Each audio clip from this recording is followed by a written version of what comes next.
You're listening to the One Man Show Network.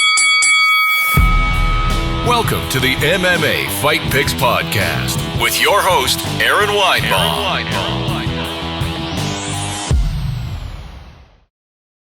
Hey everyone, welcome to the MMA Fight Picks podcast. I am your host, Aaron Weinbaum, and I kind of doing a little old school tonight. I was trying the multi-streaming there with the Facebook and the YouTube and whatnot, but I'm back home at Periscope. There's Restream. There's too much going on there.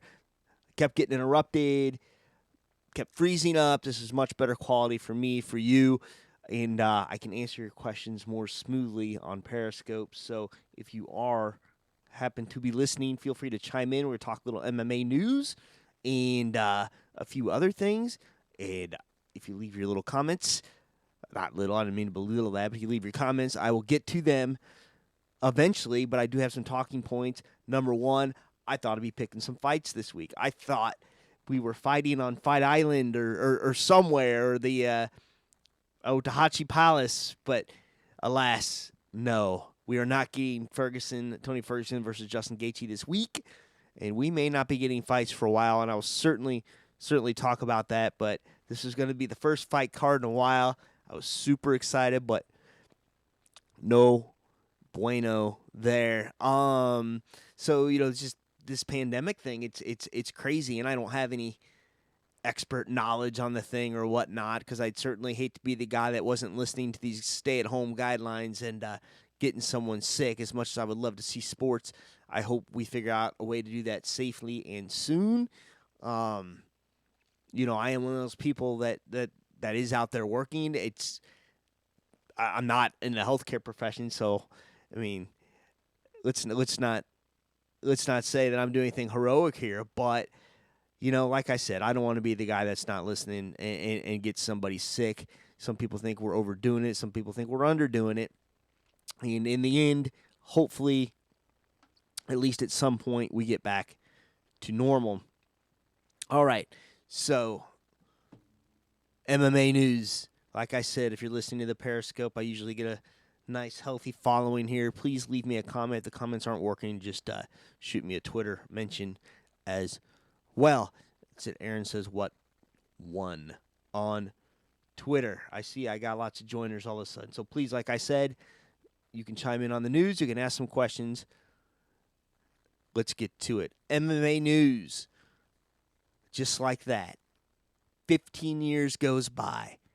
Forrest Griffin, Stephen Bonnar. Still probably one of the best fights I've ever seen. I was 31 at the time. Gosh, I was a young man back then. And here's the story. So I was at a friend's barbecue. Me and another buddy drove up to a buddy's house. Lives about an hour and a half away. We were all high school friends. And him and I were already watching The Ultimate Fighter. And this fight was a huge, huge deal. Okay? And we were just ready for the finale. I believe Rich Franklin, Ken Shamrock was on that card as well. And Diego Sanchez, Kenny Florin. So we were already into it. We had to get the channel off of whatever they were watching. I don't know if it was NASCAR or what. Whatever it wasn't the UFC. So we sneaked to their TV. Everyone else is outside on the patio.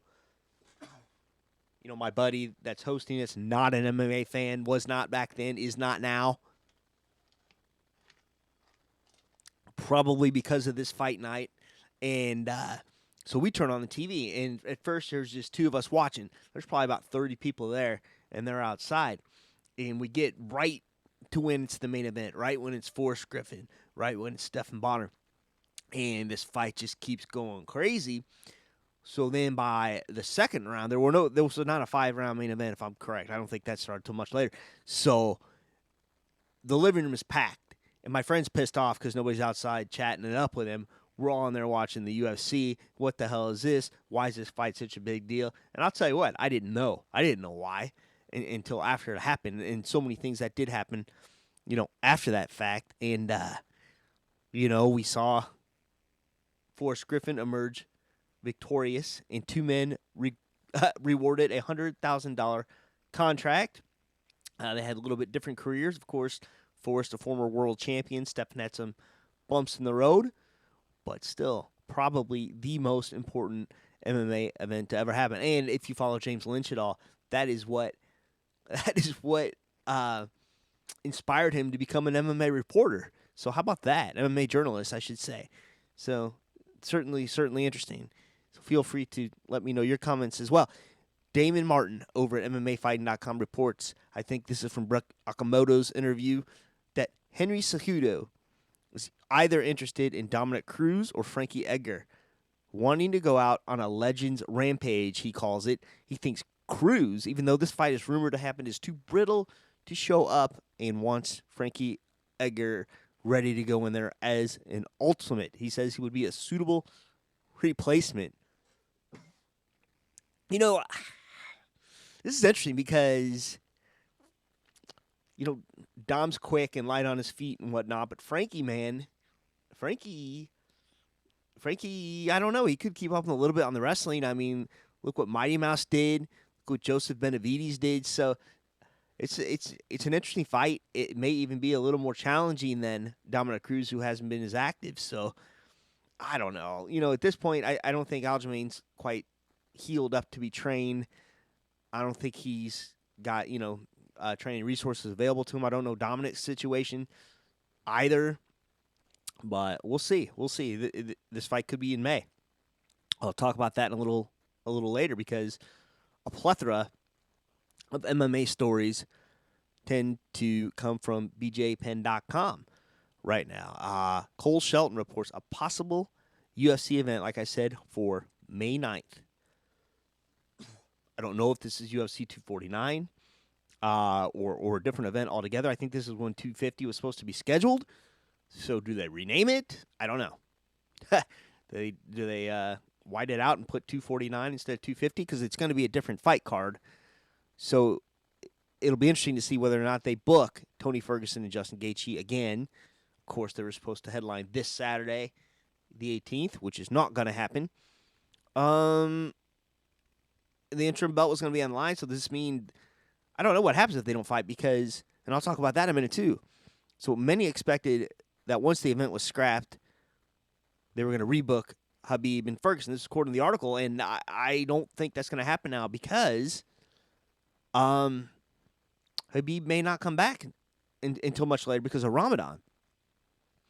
Now, among the other key matchups here, like I said, is Henry Cejudo will either take on Dominic Cruz or Frankie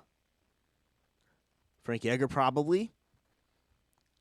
Another scrap sees Amanda Nunes defending her featherweight belt against Felicia Spencer. I think this fight would be easier for her to come in a little short notice, because they this was up in the air. Were they going to fight? Were they not going to fight? And all of a sudden, Amanda Nunes, she doesn't have to cut that weight. This could be a good fight for her. Thank you for all the hearts and love. Feel free to leave your comments and ask your questions. Of course, this is on Periscope. I don't know. And then, of course, this highly anticipated fight between Francis Ngannou and Jairzinho Rozenstruik, also targeted. This could number the. This could be, I don't know. I don't know if this is number one contender for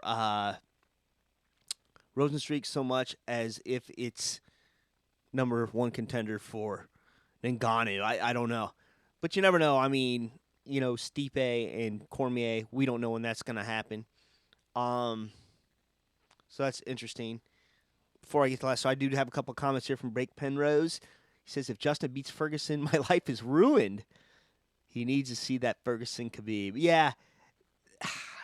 I was going to pick that fight too, and I'm not going to, just in case it's happening in a few weeks. But yeah, that's it. I mean, Tony has come so far, only to have his dreams shattered numerous times if he loses this fight. That's a good point, Blake. I mean, I think Tony's life's more ruined than yours. But man. Yeah, I don't know. That's a tough out for Tony, At least you can say Justin, this is his first time at the dance, and he can come back there. So this would be his second interim title win, if Tony does win. But, yeah, it's crazy. It's crazy. And during Khabib's reign, this would be the, how many? This would be the second interim title, I believe. Yeah. No. Yeah, the second interim title. Crazy. Thanks for the question, Blake. I appreciate it. Also on that card, it looks like Donald Cerrone could be fighting Anthony Pettis, I believe. Oh, good. It's welterweight, so they don't have to cut weight. So that's advantageous for those guys as well. I mean, Donald got banged up, man. It didn't seem like that long ago him and Conor fought, but we'll see. Still on BJPenn.com, Adam Martin reported that Khabib took to Instagram, so he's not even a possible. Even if you get out of Russia, it doesn't look like he's coming back until September. And Khabib doesn't even think the pandemic will be over by then. I don't know if he has any inside information or not. Don't know. Very interesting. And Adam also reports that Colby Covington is planning to go to the WWE in 2021. What is he going to do in the WWE? Is he going to be like that MAGA guy? You know, kind of like IRS, except for he walks around campaigning for Trump. You never know. He does certainly have the athleticism, though, to compete there. And I say compete loosely, to look like he's competing there. I know it's fake news. So, I don't know, man. I think he could do it. He's got the mouth. He's got the athleticism to pass a fake wrestler. And sure, why not? Blake Penrose still with us here. He says, Cerrone-Conor fight was strange. Never seen anyone use their shoulders like that. Yeah, neither had Donald. And that was a very, very strange fight. So, next up, Natasha Hooper got the lowdown on what Al Iaquinta thinks about Jorge Masvidal. So he praised his maturity and growth. Of course, we all know on the MMA Fight Picks podcast, we are big fans of Al Iaquinta, thanks to the Iaquinta Realty Group that I run. So, and he is a good sport. But I will just read this. He says, Al goes on to say that Jorge looks much happier at 170 pounds. He also says, and I quote, he's a guy that I watched when I was coming up. He was fighting in backyards, strike force, everywhere. So the opportunity to fight him came up. I jumped on it. I thought it was a great opportunity. Luckily, I came away with the win. Thankfully, that was one of the toughest fights I've had. I got beaten up pretty bad in the first round. I thought it was a very nice, honest thing, and a very humble thing to say. So, interesting what happens with Masvidal and Usman coming up. Masvidal said he did not get offered enough money to take that fight against Usman at UFC 249. Interesting. All right, MMA.com. Fernando Coyles Jr. reports that John Jones responds favorably to Daniel Cormier's recent comments. So, in a now deleted tweet, a fan was trying to goad John Jones into talking smack about DC. So, if you recall, DC refused to say anything about Jones's recent run-in with the law. Here is a quote from DC, Daniel Cormier.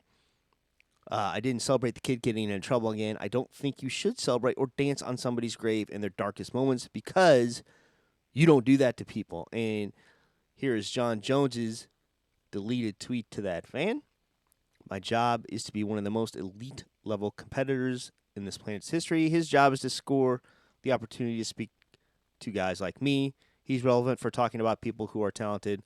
Let this man have fun. All right. And John Jones, you have fun too. Just stay at home, okay? Stay at home. Keep squabbling with Israel Adesanya in a fight that will never happen because he's way too little. And, say what you want. I don't think he's much bigger than the 185-pound middleweight limit. So, man, I can't get this tickle out of my throat. And it's not coronavirus, guys. I got allergies. It's cool. All right. Bad joke. Anyway, if there are no more questions here, I still got some viewers hanging on. I'm going to end this podcast. Hopefully, in the next few weeks, we're picking fights again. But until then, I'll be answering your questions, hitting some of the hard news. And people complain lately that this podcast isn't that long. But I don't want to talk just to talk.